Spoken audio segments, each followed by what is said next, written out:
Hi everyone, my name is Lazar Sinoa Semigolias and I am 10 years old and I made a story and I hope you like it.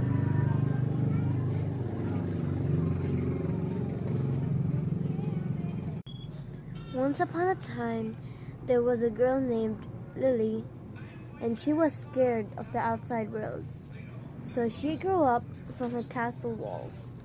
And now that she is a teenager, she was curious about the outside world. So she sneaked out of her castle and ran as fast as she could.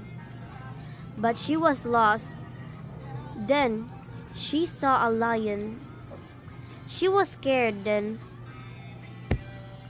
The lion woke up and looked at her. Confused, the girl petted the lion's head.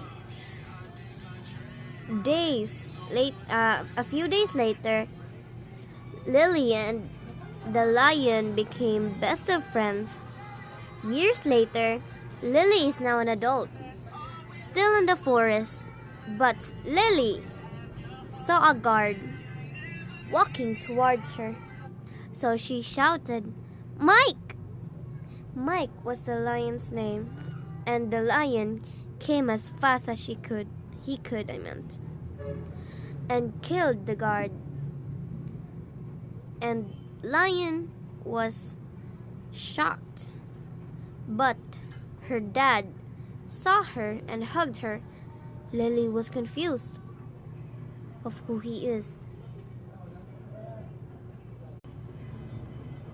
Okay. Would you like part 2? Okay. Bye. If this video gets to like 1K views, then I'm gonna go to part 2. Okay, bye.